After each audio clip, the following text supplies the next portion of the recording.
and welcome to artificial intelligence banishing bias. And we'll talk about if that's even possible.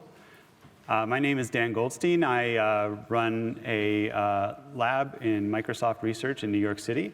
And we do machine learning, artificial intelligence, algorithmic economics, computational social science. But what I found interesting is that in recent years, almost everybody in my lab, regardless of what subfield they're in, has taken up a secondary or primary interest in fairness in artificial intelligence. So we have a group at our lab, which is called FATE, which stands for Fairness, Accountability, Transparency, and Ethics in machine learning. And I would say about 80% of us do something in the FATE area. There's a conference called, with a similar title.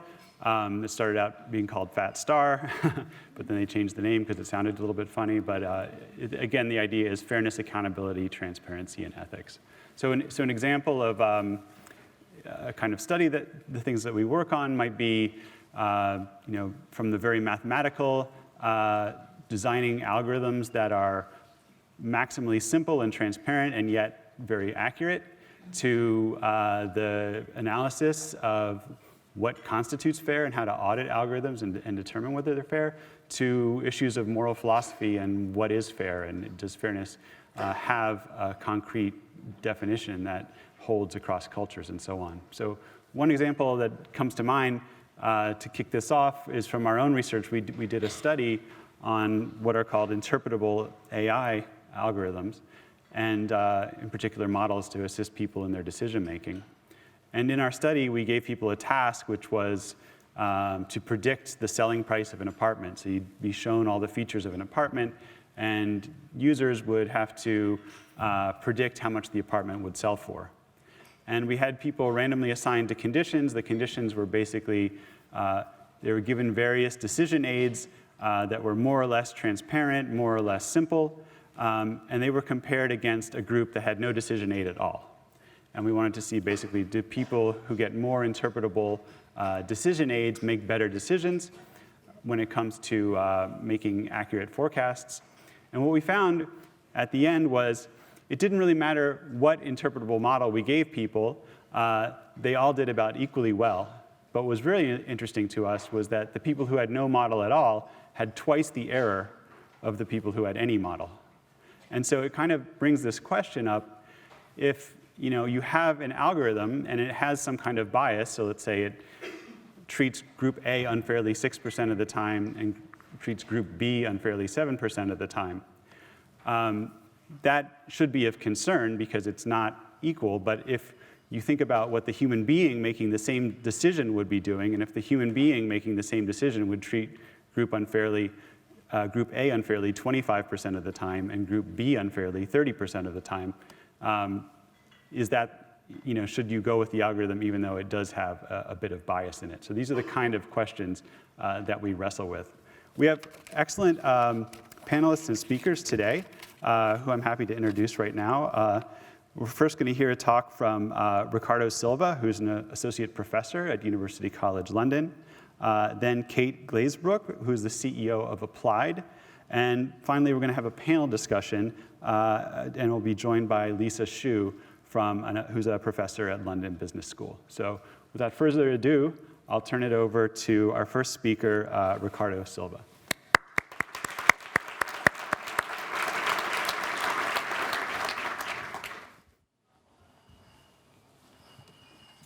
Thank you for the introduction there. I'm also based at the Alan Turing Institute, where I did much of the work I presented here with several collaborators there. And I would like to acknowledge also the role of the Alan Turing in funding this work presented here.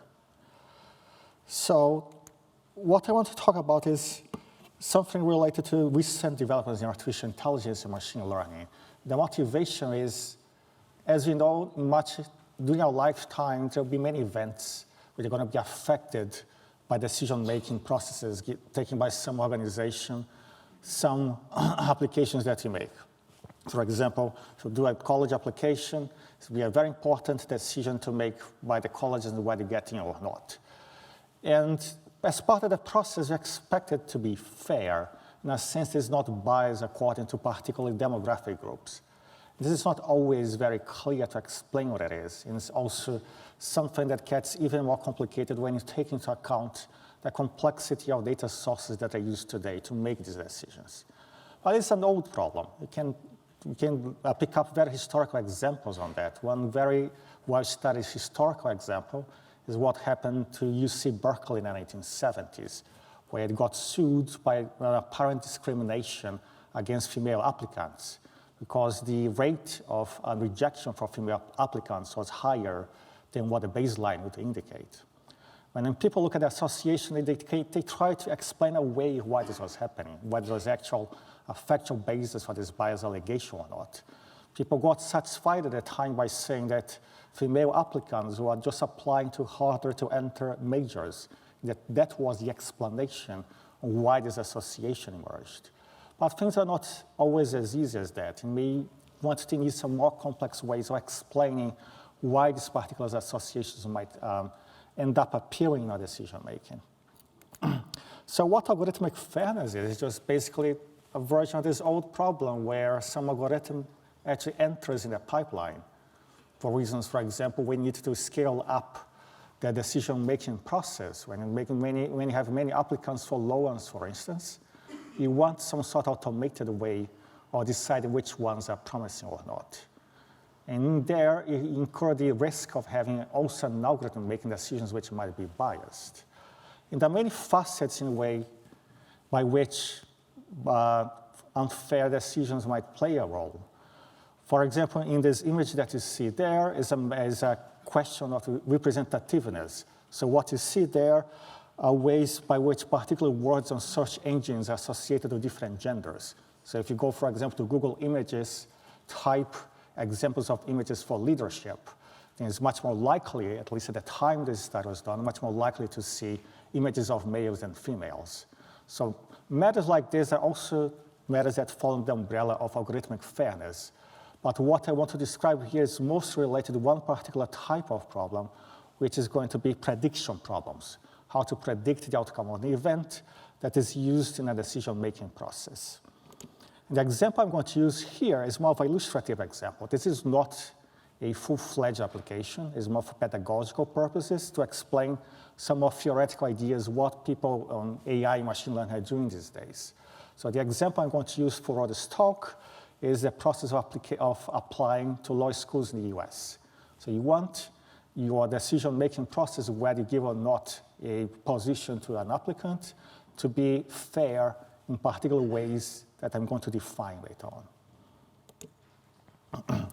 So the admission process, this hypothetical admission process here, is based on observing 4 different features of an individual in one particular measure of success. So these 4 features are the 2 demographic variables, race and gender, and 2 quantitative evaluations of the current academic performance of the student. So if you're in the US, you know this means GPA is a kind of a summary of how well they did in school, and LSAT is a standardized test.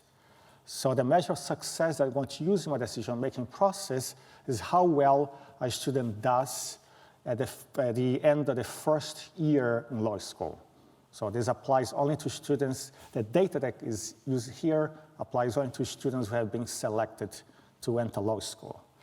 So these features are mapped to this outcome by a machine learning algorithm, by a statistical predictive model. You take this input Y, this input X, this output Y, and the role of a machine learning algorithm is to come up with an estimate Y hat. Is this person going to do well in their first year average in school or not? And based on that, an offer is made to that prospective student. Now, when you look at this data, there are at least 2 columns there which you might think are kind of dodgy in the way that you would agree is not a particularly fair input to be used in a decision-making process. So you see that race and gender, and as a judgment call, you may think, no, I really shouldn't be using these 2 features when trying to make a prediction of first-year average, when trying to use them as ways of deciding whether this person gets in school or not.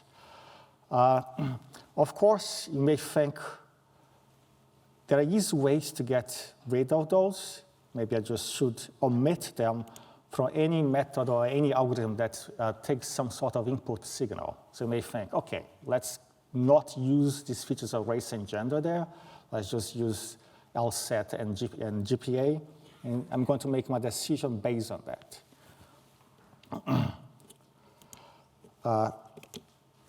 But the thing is, when you start to break apart what these variables mean, you might come up with associations that might be considered unfair. So there is studies, for example, saying that GPA is actually a result of a very complex process that involves not only the effort and knowledge that a student acquires while being in school, but is also negatively affected by other sociological aspects. For example, students in underprivileged neighborhoods might have less access opportunities to train, to be able to refine their skills for the exams. And you may think that based on that, some category of students, some demographic groups are going to be underperforming GPA for reasons that are outside of their control. And even LSAT, which is supposed to be a standardized test, there's evidence there that different institutions, again, that prepare for the taking of this LSAT might behave differently depending on the demographic distribution of their students. So even something like standardized tests is going to be affected by some of these demographic factors. So you may think that you're protected against doing biased decision-making by dropping these features of race and gender, but lurking into these other variables like GPA and LSAT, there is some variability that is explained by these factors. So it's not just a matter of using them directly in your decision-making because they act as proxies of these demographic factors. And there's a whole literature there trying to somehow disentangle these factors of variability. You may think, for example, that you know, as a matter of fact, that if things were independent, if there was no information on a particular feature that was predictive of race and gender, it would be safe to use that. But in many situations, this just doesn't happen. Demographic factors like race and gender are basically associated with everything you see in your data set. So people come up with other ideas on trying to break apart, just like in the Berkeley example, try to break apart why particular factors are associated. Is it due to the way that gender imbalance happens at the selection when applying for a major in a university? But how would you explain that within a particular major like law? This wouldn't hold anymore. So how can you possibly use any information or data if everything is associated with everything?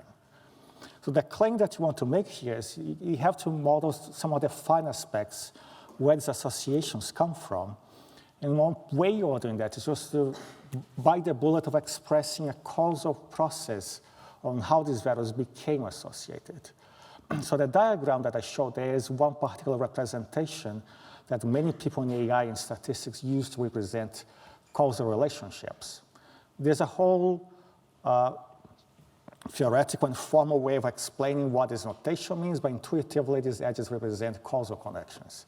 So here you're making explicit the fact that there are different factors causing the variability in GPA and LSAT and in my first year average that I'm calling Y in that diagram. So some of these factors might not be directly observed in your data. Well, this is unfortunate, but in many cases, you're not going to be able to measure every single variable that is relevant to explain how a variable came to be. So you postulate some particular hidden variables that you may measure indirectly. And this will represent which factors are due to demographic input that are considered to be sensitive, and which factors might be due to variables that you don't think are sensitive, and it's a fair game to use them in your decision making.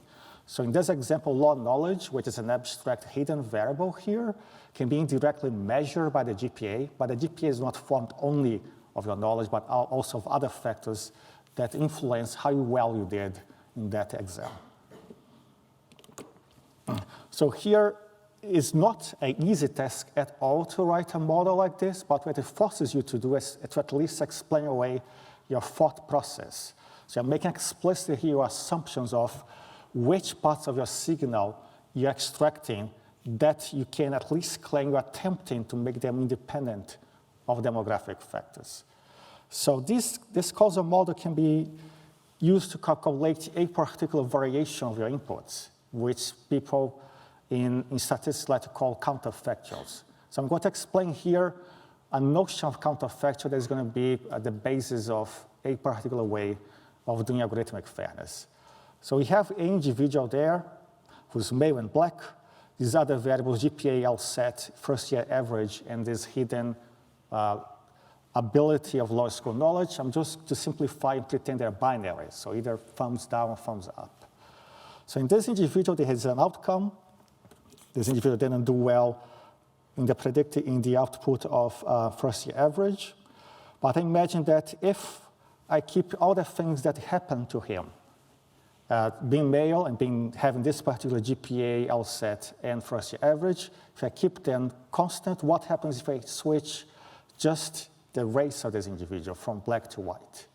So I have a notation there indicating this A prime is a change, is a counterfactual value, because this individual wasn't white. So when I make this assumption that I'm changing this while holding everything equal, there are ways of pushing forward this new information to see what would have happened had this individual belonged to a different demographic group, other things being equal. So the model has a formal way of doing that and allows you to calculate what your decision would have been under this condition.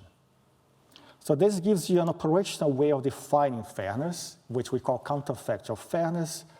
It tells you, would my decision be different under the assumptions encoded in this model had the individual belonged to a different category of the sensitive attribute?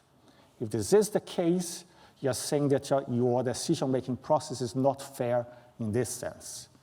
So everything is predicated upon a model that is given as input to the decision-making process. This dry slide that I have here just shows to you this is just part of a pipeline. Use the model to extract variables which are not caused by demographic attributes, and these variables are then just given as input as they are to a black box machine learning algorithm. So all you're doing here is some sort of pre-processing that, based on this causal model, removes the contribution of sensitive attributes to the variables that you give as input to your predictive algorithm. You have also, you have illustrations on how this can work in practice. In the situation here, as I mentioned to you, is just a pedagogical example. It's not a full-fledged application. So I'm just going to illustrate what happens in a real data set from US law schools, so about 20,000 applicants here. There's a set of equations here that don't need to worry about. They're just here to demonstrate. They're just standard models that you find in statistical modeling. They're just tied to causal assumptions relating how these values are combined.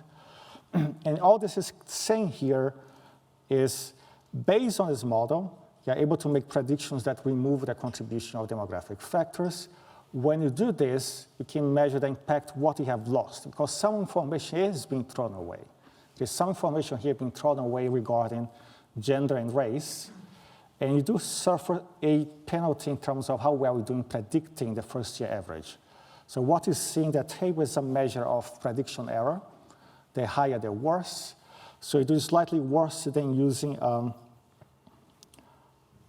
the rightmost result is what you do when you remove the contribution of these variables. The leftmost is you use all variables. So you pay a penalty there.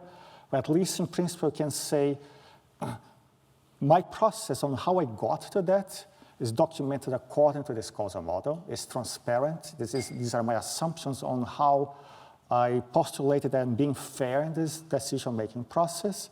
You are free to criticize that, but at least I'm making very clear which assumptions I'm using in terms of a causal model. Okay, so the takeaways here, maybe the most basic one is there's a model that allows you to express how these associations emerge, because otherwise you're just lost in the darkness, because there's just too many ways of explaining it. This is based on the idea of a causal model that allows us to disentangle some of these factors, And once you have that, you can use these counterfactual definitions of what's the effect of having changes in your demographic facts on your decision. So they're very well understood theoretically measures of counterfactual variability. This is just used as part of the evaluation whether the decision-making process is fair or not. It's not easy to come up with a model. I'm not claiming at all this is easy to use in practice, but it gives you some sort of baseline on how you make transparent which assumptions you are taking anyway when developing a model, right? And that's basically the message I want to give to you. Thank you very much.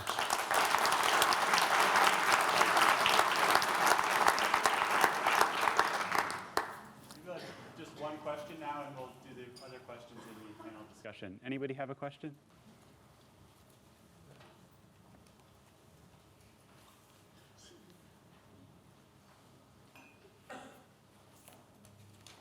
Yeah. Is there another approach where you could just use other predictor variables? So if those are contaminated, couldn't you just look for purer ones that cause less adverse impact? Yes. So is there an approach to use different variables? I mean, it depends on which variables you're read. So you start with the variables that are given to you, and they may or may not be contaminated in the sense they're not caused or not by the demographic factors. If they're all contaminated, then you have to deal with them somehow. Otherwise, you have no information. The thing is, how do you decouple which contribution these variables have, these demographic variables have to the variables that you can use? And there are different ways of doing that. This one is based on the assumption that this counterfactual change is important to you. You don't want to have different decisions had things been different. There are different ways of defining what fairness is. I'm not going to get into detail. But if you accept this counterfactual definition as something that you like to abide to, then it naturally leads to this pipeline that I demonstrated here. So does this answer your question?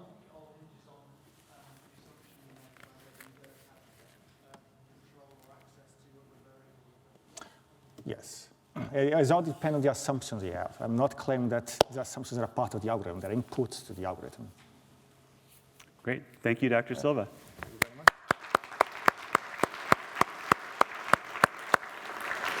Next up, Kate Glazerbrook from Applied.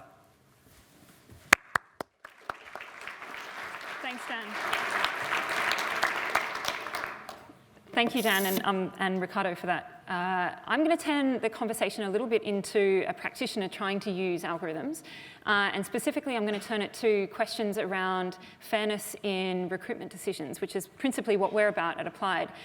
So Applied is the first technology spin-out of the Behavioural Insights team. So we're really passionate about using the best behavioural science and data science to improve the quality of hiring decisions.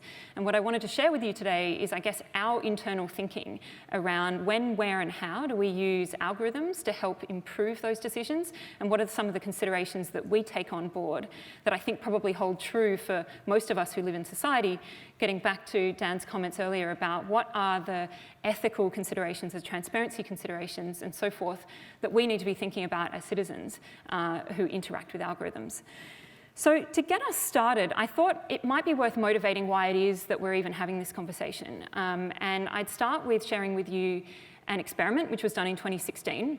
It was done in Germany, and the setup of the experiment was fairly familiar to probably many of you. The economists set up a fake candidate. So they put together a fake resume for this particular candidate and sent it off to thousands of real employers.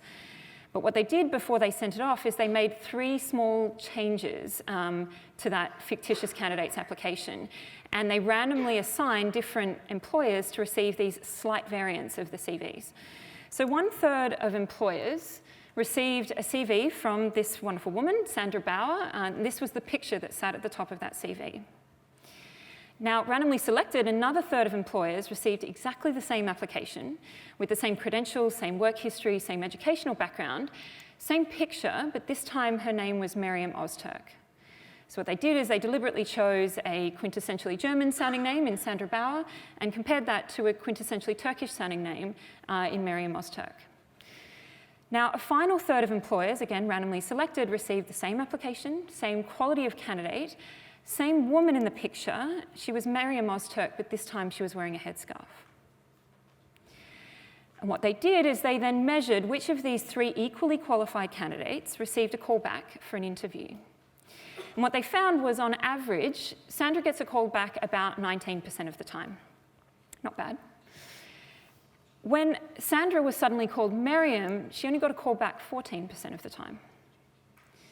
And when an equally qualified Meryem but wearing a headscarf is applying, she gets a call back 4% of the time. So this is a setup of an experiment which sadly has been replicated all over the world. In fact, what I'm now sharing with you is a couple of studies done in Anglo-Saxon countries where they've tested these slight differences. Principally, they start around, the association or the ethnicity association of a surname. And they found that people with non-white sounding surnames need to send between 45 and 75% more resumes to get the same rate of callback for interview. And those are equally qualified candidates. What the US study found, for example, was that this is the equivalent of needing approximately 5 more years' worth of job experience. Now, while we're on a slightly depressing note, I think I'll just keep hammering at it by saying that, sadly, not much has changed. So economists and social psychologists have been running these types of experiments all over the world since about the 1970s. And the most recent study was released by the University of Oxford Nuffield College earlier this year. And as you can see on the left-hand side there, if you compare each of these studies just on one dimension, which is what is the rate of discrimination against people with a Pakistani heritage surname, you can see there's been no decline in the rate of discrimination over the last 40, 50 years. If you look at equivalent US studies, you can see, again, no change in the rate of discrimination against African American applicants. There is some evidence that maybe, not statistically significant, there might be a slight decline for Latinx, but no change whatsoever for African American applicants. Now, I think most of us look at these data and feel pretty depressed. And maybe some of you, like me, look at these data and think, this is crazy, right? The last 40 or 50 years, the conversation around diversity and inclusion has changed markedly. I mean, you can't open a newspaper these days without reading something about equality. And the kind of fervor around the desire to create greater fairness is higher than it's ever been. So why are we not seeing that translate into the real decisions made by real people in their everyday lives? So of course, where we go to with this is, okay, at the same time as we care about this problem, it's not getting any better, but compute power and our capacity to use computers to solve complex problems all over the place has increased markedly. So naturally, many people go here. And yet, then we end up here. So I'm sure many of you have seen headlines like this, and in fact, part of the reason why we're having this whole discussion is this has become a very topical issue, and rightly so. It's fantastic to hear that Dan and his team spend as much time as they do on this very question. So I thought I'd motivate further by giving you an example of what this operationally looks like in our everyday lives. So outside of a recruitment context, I thought I'd share with you a video of somebody who discovered a form of bias baked into technology that had just a very real everyday experience impact. So you can see here a person with a white hand is able to get soap out of a soap dispenser. And now a person with darker skin is attempting to do exactly the same thing. Now, this apparently was filmed within a Facebook office, I believe, in Africa. And they were perplexed by why it was that the darker-skinned colleague was not able to get soap out of the soap dispenser. And as you can see here, when he instead uses a white, So sadly, actually, even this very video, if you look online, there's multiple versions of it. And one of the reasons why, a lot of people have tried to explain it, but one of the reasons why they've been able to explain it is it's to do with the way that the technology was developed. It's literally bouncing off light differently for darker and lighter skinned skins, and that has different levels of efficacy. But it's an everyday experience for real people in the real world. And so thinking about how technology might save us, we also need to start thinking about how we design that technology to actually be fair across all groups. So I thought where I'd go from here is at a slightly less technical level from Ricardo. I thought I'd take you through a bit around what I'm Australian, so you can rest upon me to use more colloquial language, but talk a little bit about how the sausage is actually made when we're designing algorithms. Because I think that unpacks a lot of the things that can occasionally go awry if you're not doing the high quality algorithm development that Ricardo and Dan and his colleagues may do. So I thought I'd give you the example of what we try and do at Applied. So our main objective at Applied is to help organizations find the best person for every job, regardless of their background.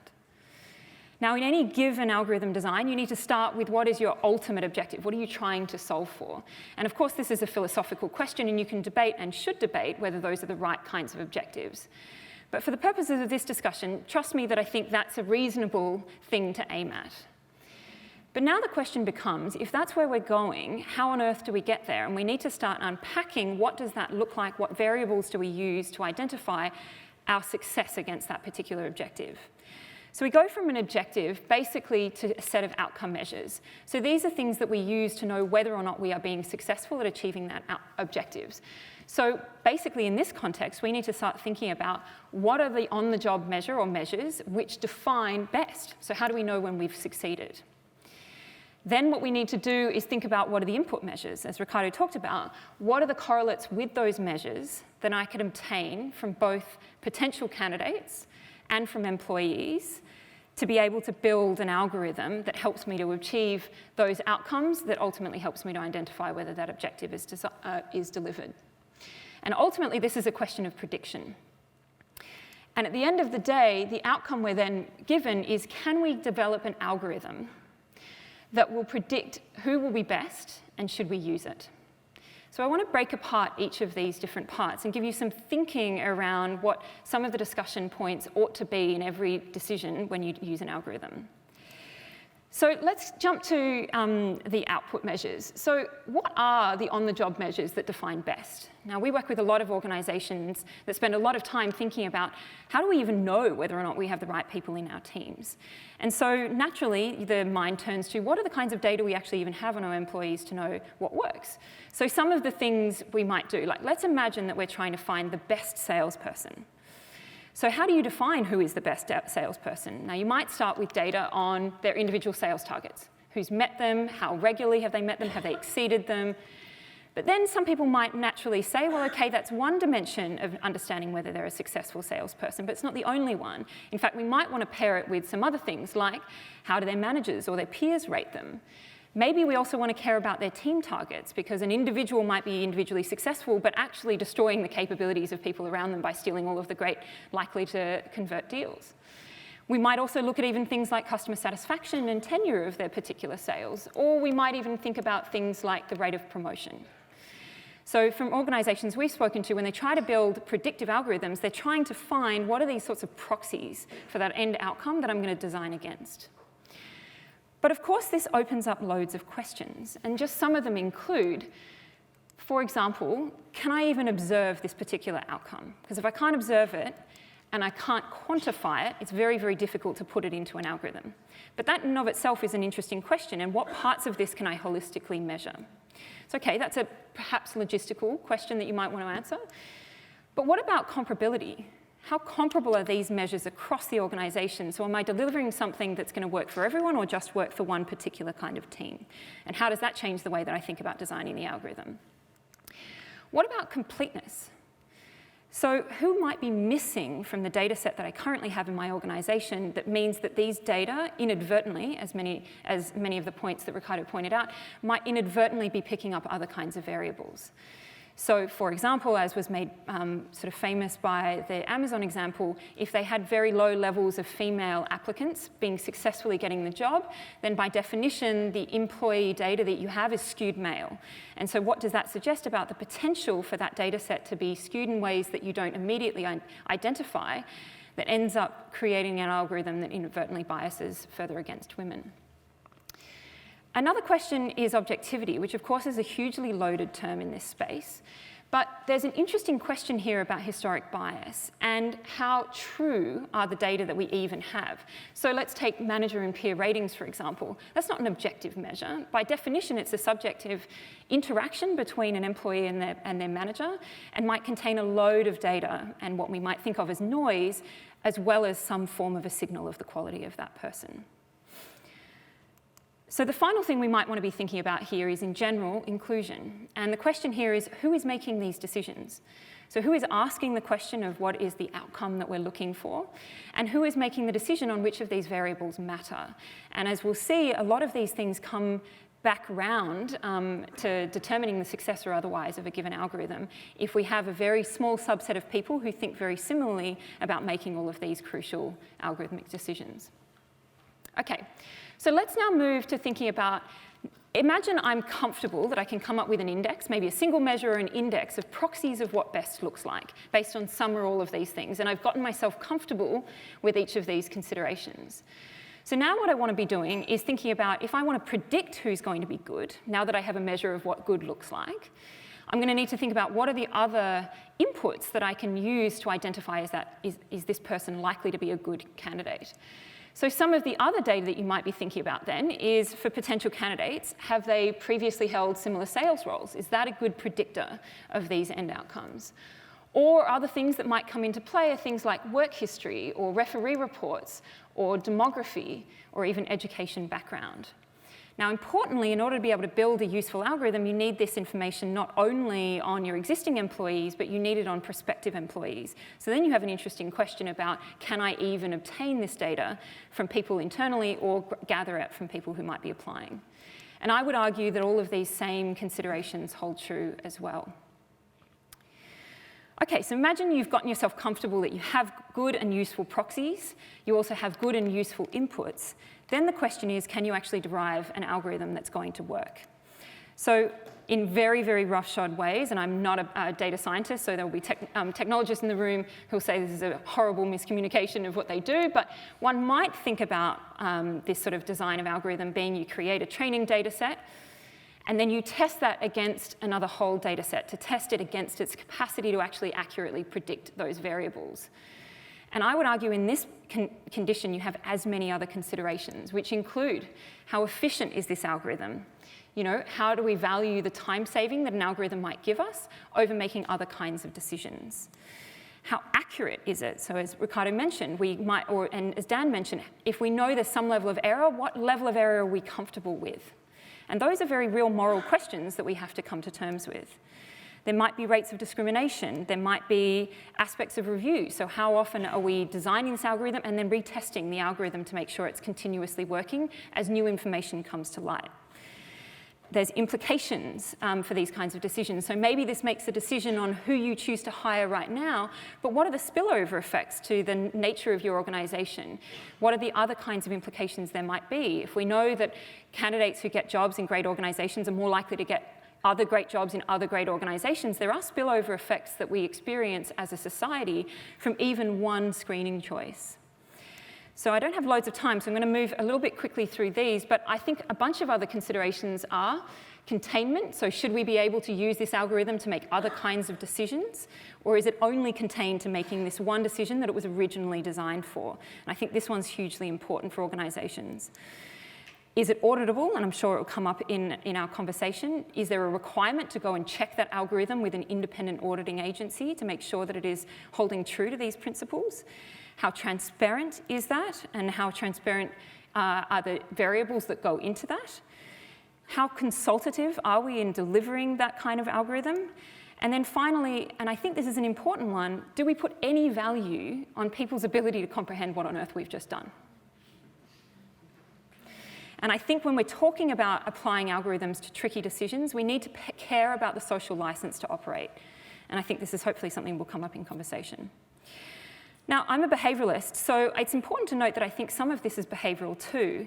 And I thought I'd share with you very quickly a study done by Cade Massey and some other colleagues at Wharton, where they were looking at people's propensity to take recommendations made by computers versus using their own data. So basically they said to people, would you like to take the prediction made by the computer with some rate of error, or do you want to just make your own prediction willy-nilly? And what they tested was they broadly found that people, when given the opportunity, wanted to have some control over the algorithm. So they might take the recommendation of the algorithm, but only when they're allowed to make some edits.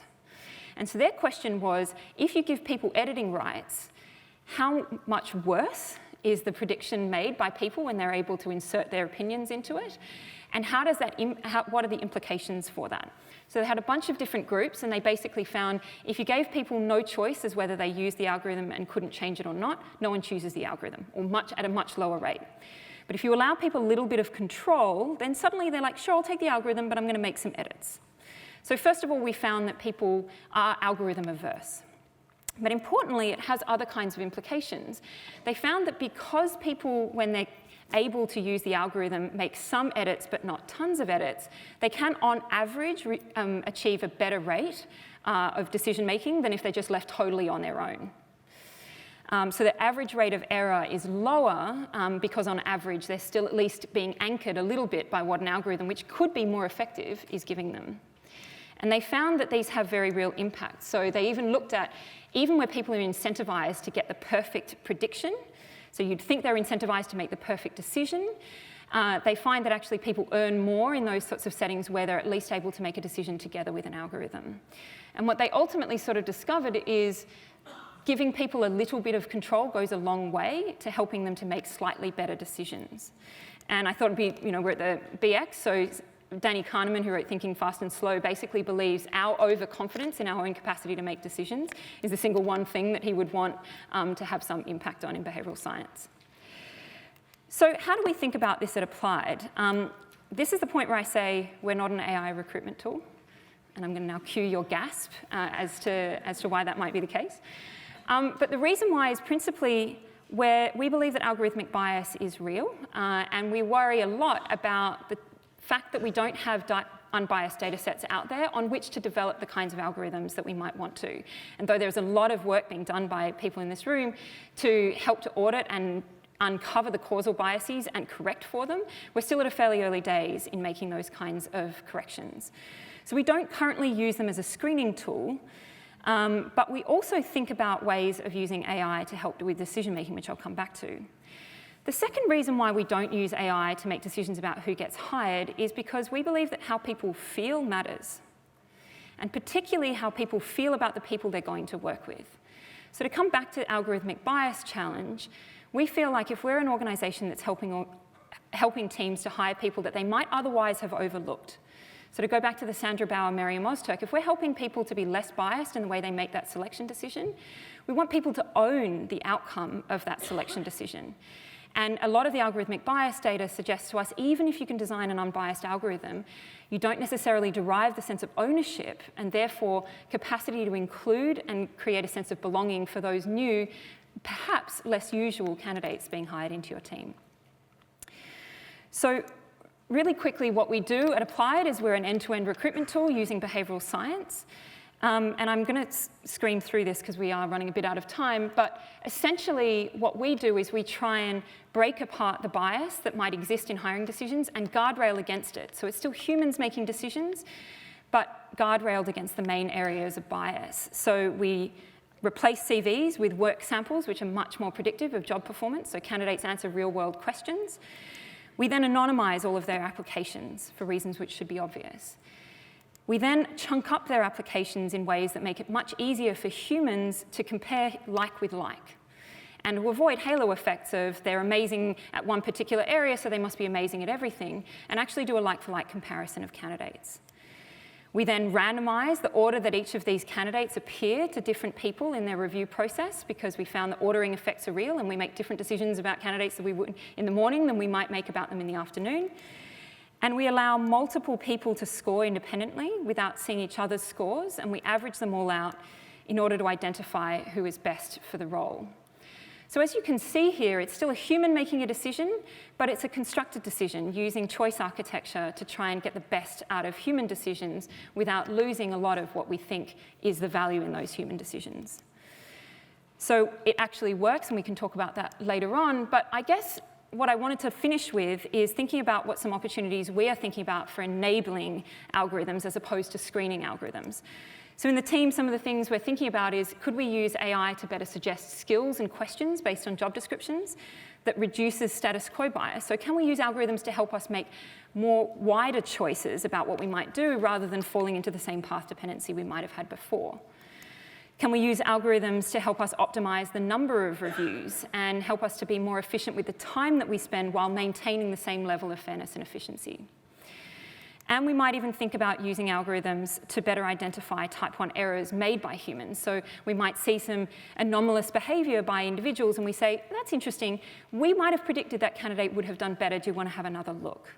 So as you can see, we're thinking quite seriously not only about the algorithmic fairness components that we've talked about already, but how we bake that in a behavioral way that real people use in their real day lives. And I just leave the final thing about what I think is having your cake and eat it. So I think that who makes the decision and on what basis is going to tell us a lot about whether we can achieve these 4 things on the right-hand side. It's clear that humans trust their own judgment, for better or worse. It's also clear, though, that screening algorithms have an opportunity to be significantly more efficient in the way they go about things and more consistent. But I think if we pair the right kinds of algorithms with the right kinds of human behavior, we might get our cake and eat it. So thank you.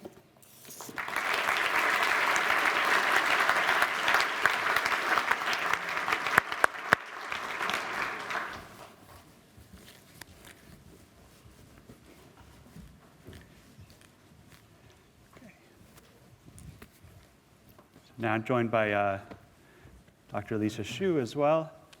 So Lisa, I'm curious, what is your research and experience? What impressions do you have on this topic? Sure. I'm so happy that we're gathering so many great minds in this room to speak on this. So one of the human decision biases that I know a lot about is omission bias. And this is where we judge a harmful action as worse, as more unethical, if it's an action versus an inaction. So in other words, even if the consequences are just as tremendous and are just as horrible, we will be biased towards labeling that action as unethical rather than an act of omission. So what that leads us to is kind of an inclination for companies to purposefully lean out, right? Because if they take the stand, any stand, and we can disagree about notions of fairness, we will never agree, and that disagreement is what we should expect and sometimes what we should celebrate. We will never agree, but that lack of agreement, lack of consensus, it is not an excuse for kind of lack of regulation or some demands for transparency behind the algorithms and the outcomes that they lead to. So my take on this is that we should celebrate the kind of diversity of opinions on how we defined fairness, encourage companies to take a stand on whether they tether their definitions of fairness to equality of outcome, equality of opportunity, maybe veil of ignorance reasoning, equal false positive, equal false negative rates across categories. I think we should encourage them to be able to take that stand and to be transparent about what kind of outcomes results from this. Excellent. So let me pose a question to the panel.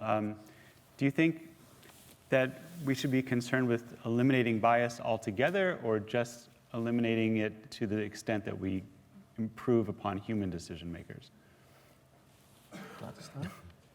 I mean, I think it would be great if we could eliminate bias altogether. I think we're not ever going to. So I think setting ourselves that standard will mean we do nothing when there's probably a lot of opportunity for incremental improvement. And I thought your point earlier about, is it still better to use an algorithm even if it has some element of bias, if it's still significantly better than if we left it without an algorithm at all? I think the only way that I would kind of caveat that is because there is a natural fear to having important decisions like what job you get or whether you are incarcerated or not. And actually a lot of the things that we're using algorithms for are for potentially trajectory changing opportunities or disopportunities in life. it becomes all the more important that we have a lot of the regulatory environment in place to make sure we are kind of constantly testing and iterating and improving, and not just saying, well, it's 5% better than if we left it to humans, so it's fine, when there is an opportunity to go a lot further. And I think the consultation piece is often missed here. So the groups who are most likely to be affected by algorithms are almost never included in the conversation, and may themselves have an interesting contribution to make to that.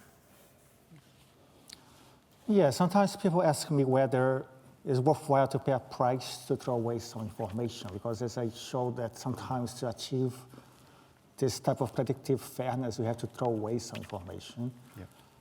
So the way I like to phrase it is, for example, imagine you give loans to people based on a predictive model that is less good than some other full informed predictive model. So some people at minorities might actually have a risk of default that is high, so they would be penalized by being given a chance which is very stacked against them. And then the question there is, should we just realize this is going to be the reality and just not approve that loan to begin with? So the way I think of it is, well, everything is probabilistic. So in one sense, you're just making a bet with worse odds, but making a bet. And when you just deny people which has lower odds, you're just stacking the penalties on them and make the organization work scot-free. And sometimes this idea is to kind of spread the risk, so to speak. So if you increase the chances of something going wrong by giving chances to people with less opportunities to succeed, somebody will have to pay a price. And maybe the idea is spread some of this cost to the organization. So people who default in a loan because they had further difficulties to fulfill them, maybe this is just one suggestion, their penalty should be different from somebody who had a greater chance of succeed. So transferring some of this cost to a different organization and just piling them up on an individual might be a different way of achieving this trade-off. Yeah. It seems tempting to say, well, let's have the algorithm and let's have the human modify it afterwards. It's almost like a panacea situation. However, I wonder if do you worry about the case that people might go with the algorithm when it backs up what they believe, and they might defy the algorithm when they want to exert their own personal prejudices and biases? I mean, I think that's what most of the research shows is yeah, we're very selective about when we're willing to accept the recommendations of an algorithm. And when most of us are fairly willing to accept the recommendations of Spotify when it's like, oh, that's cool, I hadn't heard about that particular new performer or whatever the case may be, but much less so when it touches on something that's about human judgment. So, I don't necessarily believe I'm the best at predicting every type of music I'm ever going to like, and it doesn't offend me to know that there's somebody else or an algorithm that's better at that than I am. But as a manager, if I'm being told I'm not the best judge of my own employees' capabilities, that touches a lot more on the very things that we know behaviorally we're overconfident about. So that's where you're going to start to see this selective use or disuse. And I think the question then becomes, a lot of what Kate and the team's work seems to show is, you allow humans to intervene in algorithms and they almost always make it worse. So then what they wanted to test was what's the sensitivity? How much control do you need to give them so that they sate their desire for control without actually kind of ruining the value of what they're trying to develop? And I think there's probably a lot more work we can do there. But as you say, then the question becomes, you can't then be selective in every given instance. I can't say, I'm happy to accept the algorithm because it delivered me Lisa and I think she's amazing, but I'm not going to do it if it suggests Ricardo, and I'm going to have an opportunity to be totally bifurcated in the way that I adopt or don't adopt. Yeah, it was interesting. Our studies were a little more pessimistic than Cade's in that in our studies, every time the algorithm made a recommendation, people had the ability to alter it. And it was quite clear that had they never altered it, they would have done twice as well in terms of accuracy. But they felt the need to alter it. So it might be something like letting them exert some control but not shoot themselves in the foot. On the topic of, nobody can judge employees better than I can, I wonder if 5 years ago people thought no one can recommend music better than I can. When GPS was new, everybody thought I'm so much smarter than this thing, and now nobody that I know thinks that they're smarter than the GPS, especially now that it's traffic aware. So do you think these things might change over time? I want to piggyback off that point about how what we want for others is not what we want for ourselves. And your GPS point brought this to mind. Yeah. With autonomous vehicles, we still haven't solved in moral philosophy the problem, the trolley problem, right? Whether it's right, it's ethical to sacrifice one person to save 5 people's lives. Yeah. And of course, the many schools of philosophies weigh differently on this. But we have autonomous vehicles driving, and there are instances where a decision needs to be made, whether to swerve, to sacrifice fewer, maybe the passenger themselves in the car, or fewer bystanders in order to miss, maybe more bystanders in front of you. So we have these products that are making these decisions already. And when we ask people, do you approve of utilitarian autonomous vehicles who make this decision this way, right? To sacrifice one to save 10 lives. People overwhelmingly agree that this is a good idea, but would you want to purchase this vehicle for yourself if there's a chance that you are the one person who was sacrificed to save 10? Then that looks wildly different. So, when we think about this disconnect about what we would like society to be, what kind of just algorithm, what kind of car we would like to see on the roads, this really sheds to light how there's just so much disjunction between what we would agree to for ourselves. Yeah, that is there. And I am very curious to see as time goes on whether there'll be less of a disconnect or more. Maybe we'll take a few questions from the Slido. So what would Applied 2.0 look like? What can be done in face-to-face situations? So when we first started with Applied, so I went through it rather quickly. We do have, someone's asked whether we do interviewing as well. We have a module that helps with better structured interviews. But when we first started playing around with Applied, I don't know if anyone remembers back in the fun old days when Google designed things that were just fun and not useful, you had like Google Hangouts and you could put like funny faces on people's faces and like have some fun with video conferencing. And they got rid of it sadly. And we used to joke, would our interviewing module try and anonymize applicants who might be applying through a video tool? And we sort of joked like, could you put a brown paper bag over people's faces? And there actually is a tool in the US that you can choose when you're doing a phone screen, you can choose to speak, but it'll convert your voice into a different gender, which is interesting. But we actually, because we came at it from the standpoint of being behavioralists, we were of the view that, okay, actually the science suggests most of us shouldn't even interview, frankly. The data on the quality or the correlation between what you think is going to happen in an interview and how good the person is next to zilch, particularly for unstructured interviews. So you should basically never do them. You should basically decide whoever you wanted beforehand and feel free to have a half-hour chat with them, but don't let it influence your hiring decision. The reality is we're nowhere near being in the position where people are happy to hire people without having met them. I mean, I'd be surprised if any of us in this room are quite there yet.